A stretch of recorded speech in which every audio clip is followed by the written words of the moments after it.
हर चीज पे। अच्छा, यहाँ चाहे पे? एक बियर लो या 5। अरे मैं एक फूल ले रहा हूँ, समझ रहे हैं, उससे 10 रुपया ले लो, वो सही अलग बात बात है। है।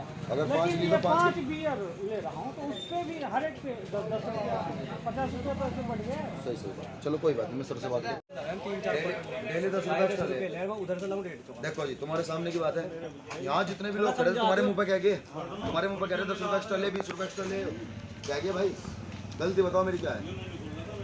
वो तो डेली की बता रहे हैं, ये तो तुम्हारे भाई मुंह पे क्या गया सर? नहीं नहीं, क्यों हम खरीद कर लाएंगे सर को जो दारू लेंगे, हमारे को तो दारू को हम दारू सब कुछ दिखवा देंगे भाई।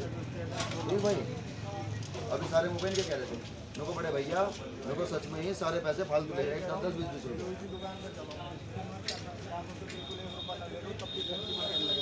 कोई सा नहीं कहने का, तुम मैं बता रहा, तुम इस कर्मा चौक के ठेके पे चले जाओ, बताओ मुझे एक से कुआ दो तो बताओ, और बताओ, मेरा तो नहीं वो ठेका है, तो किसी का ही, लेकिन मैं कुआ दो। जिंदगी जी कल मामला हुआ है ठेके पर, क्या मामला है? ठेके का मामला ये है, दिन प्रतिदिन एक खबर आती है कि सभी जो ठेके वाले हैं यहाँ पे, जो उनके ठेकेदार हैं, वो 10-10 रुपये एक्स्ट्रा पे सबको दारू दे रहे हैं। अगर बड़ी बोतल लोगे तो 20 रुपये एक्स्ट्रा, छोटी लोगे तो 10 रुपये एक्स्ट्रा। कल एक मामला आया है पचैंडे का जो मामला आया है, जो अनुज्ञापी हमारी प्रवेश कुमारी जी के नाम से है, तो उस वाले ठेके पे अंग्रेजी शराब पे 10-10 रुपये एक्स्ट्रा लिए जा रहे थे लोग। वहाँ के लोगों का भी कहना था, उनकी शिकायत जब आई थी तो मैं पहुँचा था वहाँ पे, तो उन लोगों का कहना था कि जब त्योहार होते हैं तो ये 20 से 30 रुपये एक्स्ट्रा लेते हैं, वरना जो डेली का रूटीन है वो बड़ी बोतल पे 20 रुपये और छोटी बोतल पे 10 रुपये है। और एक मामला और, एक वहाँ पे कस्टमर था, उसने कहा कि भैया मैंने बियर ली थी, वो बियर ले रहा था हाथ में, तो उसका बताना था कि अगर एक बियर लोगे तो 10 रुपये एक्स्ट्रा, अगर आपने ही 5 बियर ली है तो उस पर 50 रुपये एक्स्ट्रा ये लोग लेते हैं। और लेने का मामला भी ये है कि ये रूटीन डेली का है, एक आधे ठेके का नहीं है, बहुत सारे ठेकों का है।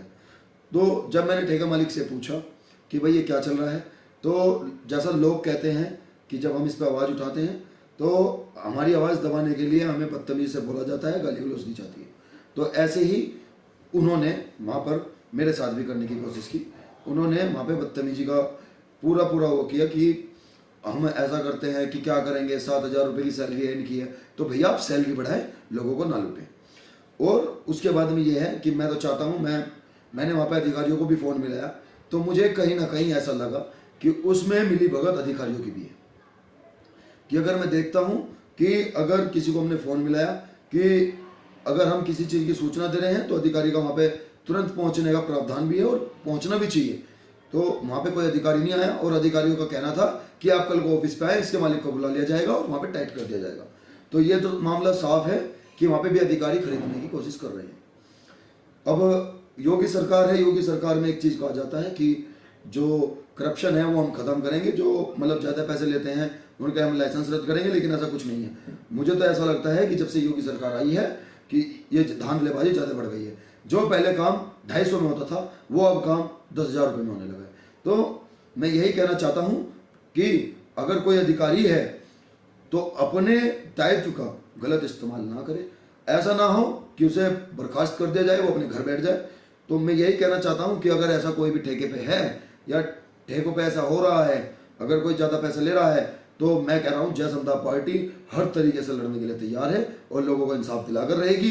जो भी ऐसे ठेकेदार हैं उनके लाइसेंस रद्द कराने का काम करेगी और जो ये ऐसे अधिकारी हैं उनको बर्खास्त कराकर घर बिठाने का काम जय जनता पार्टी करेगी।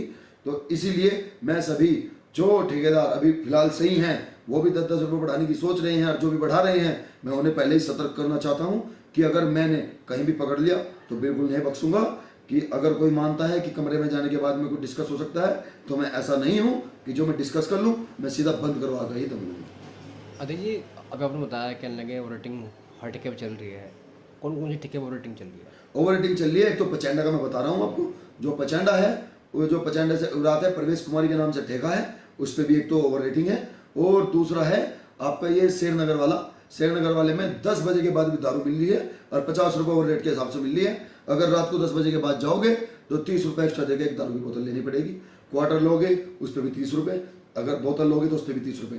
फिर उससे अलग हट जाओ, एक रामपुर तिराया है, रामपुर तिराहे से आगे जाके एक जंगल में जंगल के रास्ते जाकर एक ठेका है, उस पर भी जोरों शोरों से 10 रुपए रेटिंग चल रही है। जब ये बात का पता हमें लग सकता है, क्या अधिकारियों को पता नहीं लगता? अधिकारियों को पता लगता है, लेकिन अधिकारी क्या सोचते हैं कि हम तो हो ही गए करप्ट, लेकिन जो दूसरा आदमी आवाज उठा रहा है उसे भी कमरे में ले जाए, उसे भी थोड़ी बहुत धनराशि बोतल देकर चुप करा दे। तो इसका मतलब है कि शासन और प्रशासन दोनों ये चाहता है कि सभी करप्ट हो जाए और जो चल रहा है वो चलने दिया जाए। ऐसा नहीं होगा, जो लोगों के साथ गलत होगा भारतीय जनता पार्टी का हर एक कार्यकर्ता दम और जान के साथ खड़ा रहेगा। जिसमें कि आपने बताया भी अभी मैंने अधिकारी को फ़ोन करे थे, जी, तो कुछ आपके पास अधिकारी को फ़ोन आया सुबह कुछ? आज सुबह से मेरे पास कोई फोन नहीं आया अधिकारियों का। अधिकारियों को मैंने कल रात भी सूचना दी थी, वह वहाँ पे भी नहीं पहुंचे। बस ये कह दिया गया है कि मैं उसके जीएम को बुला रहा हूँ, मैं उसके ठेकेदारों को बुला रहा हूँ, तुम्हारे सामने टाइट कर दिया जाएगा। पर सुबह से लेके शाम हो गई, शाम तक अभी तक तो कोई ठेकेदार नहीं आया, कोई नहीं आया, किसी को चेतावनी नहीं दी गई। इससे तो साफ पता लगता है कि सभी अधिकारी भी मिले हुए हैं।